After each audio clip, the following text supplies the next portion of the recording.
오늘도 하나님의 말씀을 사모하는 여러분들에게 하나님의 은혜와 축복이 함께하기를 바랍니다. 오늘 말씀은 창세기 29장입니다. 야곱이 길을 떠나 동방 사람의 땅에 이르러 본즉 들에 우물이 있고 그 곁에 양 세 떼가 누워 있으니 이는 목자들이 그 우물에서 양 떼에게 물을 먹임이라. 큰 돌로 우물 아귀를 덮었다가 모든 떼가 모이면 그들이 우물 아귀에서 돌을 옮기고 그 양 떼에게 물을 먹이고는 우물 아귀 그 자리에 다시 그 돌을 덮더라. 야곱이 그들에게 이르되 내 형제여 어디서 왔느냐? 하란에서 왔노라. 너희가 나홀의 손자 라반을 아느냐? 아노라. 그가 평안하냐? 평안하니라. 그의 딸 라헬이 지금 양을 몰고 오느니라. 해가 아직 높은즉 가축 모일 때가 아니니 양에게 물을 먹이고 가서 풀을 뜯게 하라. 우리가 그리하지 못하겠노라. 때가 다 모이고 목자들이 우물 아귀에서 돌을 옮겨야 우리가 양에게 물을 먹이느니라. 야곱이 그들과 말하는 동안에 라헬이 그의 아버지의 양과 함께 오니 그가 그의 양들을 치고 있었기 때문이더라. 야곱이 그의 외삼촌 라반의 딸 라헬과 그의 외삼촌의 양을 보고 나아가 우물 아귀에서 돌을 옮기고 외삼촌 라반의 양떼에게 물을 먹이고 그가 라헬에게 입맞추고 소리내어 울며 그에게 자기가 그의 아버지의 생질이요 리브가의 아들됨을 말하였더니 라헬이 달려가서 그 아버지에게 알림해 라반이 그의 생질 야곱의 소식을 듣고 달려와서 그를 영접하여 안고 입맞추며 자기 집으로 인도하여 드리니 야곱이 자기의 모든 일을 라반에게 말하매 라반이 이르되 너는 참으로 내 혈육이로다. 야곱이 한 달을 그와 함께 거주하더니 라반이 야곱에게 이르되 내가 비록 내 생질이나 어찌 그저 내 일을 하겠느냐. 내 품삯을 어떻게 할지 내게 말하라. 라반에게 두 딸이 있으니 언니의 이름은 레아요 아우의 이름은 라헬이라. 레아는 시력이 약하고 라헬은 곱고 아리따우니 야곱이 라헬을 더 사랑함으로 대답하되 내가 외삼촌의 작은 딸 라헬을 위하여 외삼촌에게 7년을 섬기리이다. 그를 내게 주는 것이 타인에게 주는 것보다 나으니 나와 함께 있으라. 야곱이 라헬을 위하여 7년 동안 라반을 섬겼으나 그를 사랑하는 까닭에 7년을 며칠같이 여겼더라. 야곱이 라반에게 이르되 내 기한이 찼으니 내 아내를 내게 주소서. 내가 그에게 들어가겠나이다. 라반이 그곳 사람을 다 모아 잔치하고 저녁에 그의 딸 레아를 야곱에게로 데려가매 야곱이 그에게로 들어가니라. 라반이 또 그의 여종 실바를 그의 딸 레아에게 시녀로 주었더라. 야곱이 아침에 보니 레아라. 라반에게 이르되 외삼촌이 어찌하여 내게 이같이 행하십나이까? 내가 라헬을 위하여 외삼촌을 섬기지 아니하였나이까? 외삼촌이 나를 속이심은 어찌 됨이니이까? 언니보다 아우를 먼저 주는 것은 우리 지방에서 하지 아니하는 바이라. 이를 위하여 7일을 채우라. 우리가 그도 내게 주리니 내가 또 나를 7년 동안 섬길지니라. 야곱이 그대로 하여 그 7일을 채우매 라반이 딸 라헬도 그에게 아내로 주고 라반이 또 그의 여종 빌하를 그의 딸 라헬에게 주어 시녀가 되게 하매 야곱이 또한 라헬에게로 들어갔고 그가 레아보다 라헬을 더 사랑하여 다시 7년 동안 라반을 섬겼더라. 여호와께서 레아가 사랑받지 못함을 보시고 그의 태를 여셨으나 라헬은 자녀가 없었더라. 레아가 임신하여 아들을 낳고 그 이름을 르우벤이라 하여 여호와께서 나의 괴로움을 돌보셨으니 이제는 내 남편이 나를 사랑하리로다. 그가 다시 임신하여 아들을 낳고 여호와께서 내가 사랑받지 못함을 들으셨으므로 내게 이 아들도 주셨도다. 하고 그의 이름을 시므온이라 하였으며 그가 또 임신하여 아들을 낳고 내가 그에게 새 아들을 낳았으니 내 남편이 지금부터 나와 연합하리로다. 그의 이름을 레위라 하였으며 그가 또 임신하여 아들을 낳고 이르되 내가 이제는 여호와를 찬송하리로다. 이로 말미암아 그가 그의 이름을 유다라 하였고 그의 출산이 멈추었더라. 야곱은 형을 피해 동방 사람의 땅 하란에 도착을 하게 됩니다. 그곳에 도착을 하니 들에 우물이 있었고 그 우물 아귀는 큰 돌로 덮여 있었습니다. 이 우물에서 목자들이 양떼들에게 물을 마시게 했죠. 우물 곁에 있는 목자들을 통해 이곳이 삼촌 라반의 동네라는 사실을 알게 됩니다. 또한 삼촌의 딸 라헬이 지금 양을 몰고 오고 있다는 소식을 듣게 되죠. 야곱은 목자들이 우물 곁에 있는 이유가 양들에게 물을 마시게 하기 위해서라고 생각을 했던 것 같습니다. 더욱이 해가 중천에 떠 있기 때문에 얼른 물을 마시게 하고 다시 풀을 먹게 하면 양을 더 잘 키울 수 있다고 여겼던 것 같습니다. 그래서 목자들에게 물을 마시게 하고 다시 풀을 뜯게 하라 라고 했더니 목자들이 그렇게 하지 못하겠다라고 하죠. 그 이유가 모든 목자들의 양떼가 다 모이면 그때 돌을 옮겨 양에게 물을 마시게 하는 것이 이곳의 관례이기 때문이라고 합니다. 관례를 핑계 삼아 양들을 최선을 다해 돌보지 않은 것이죠. 목자들과 말을 하는 사이에 라헬이 양들과 함께 우물 곁으로 오게 됩니다. 그리고 10절을 보시면 야곱이 우물 아기에서 돌을 옮기고 외삼촌 라반의 양떼에게 물을 먹입니다. 우물 아기를 덮고 있던 돌은 보통 두세 사람이 들어야 하는 무거운 돌이었습니다. 그 무거운 돌을 야곱 혼자서 들게 된 것이죠. 야곱에게 능력이 있음을, 그리고 야곱이 일을 열심히 한다는 것을 알 수 있는 부분입니다.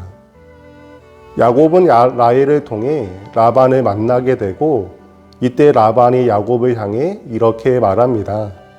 14절에 너는 참으로 내 혈육이로다. 그리고 라반의 집에서 한 달 동안 함께 거주를 하게 됩니다. 아마 한 달 동안 있으면서 야곱이 양들을 돌보았을 것입니다. 그러면서 야곱에게 다른 목자들과 달리 능력이 있고 일을 열심히 한다는 사실을 라반이 알았겠죠.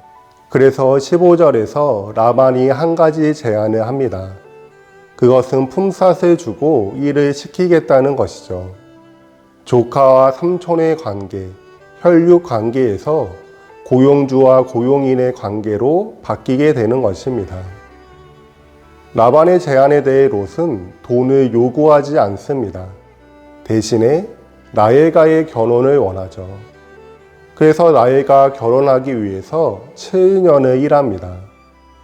이때 당시에는 결혼을 하게 되면 친부 집에 친부 지창금을 주어야 했습니다.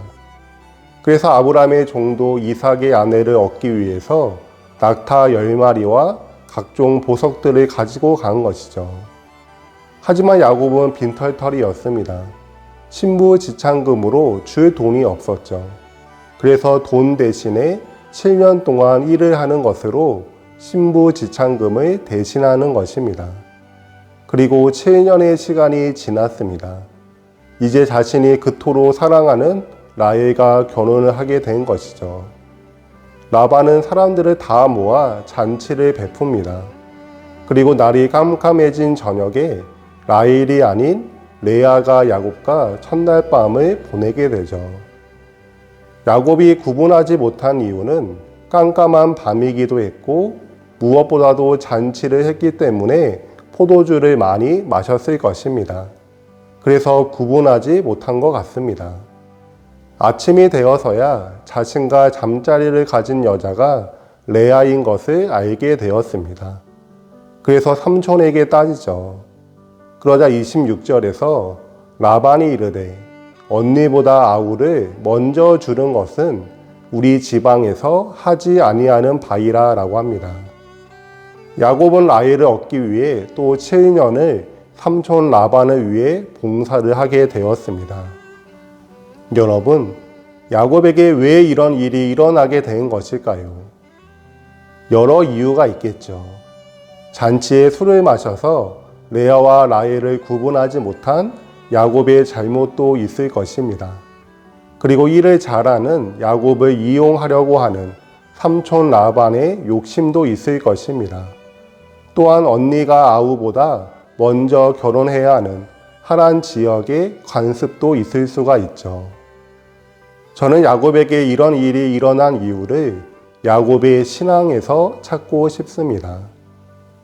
야곱이 라헬을 선택하는 이유가 17절에 나옵니다. 레아는 시력이 약하고 라헬은 곱고 알이 따우니.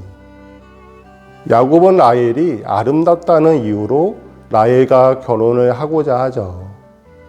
사실 이것은 큰 문제가 아니라고 봅니다.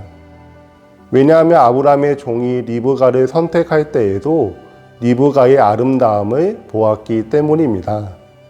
창세기 24장 16절에서 그 소녀는 보기에 심히 아름답고 라고 하죠. 무엇이 문제인가 하면 아브라함의 종은 기도를 했죠.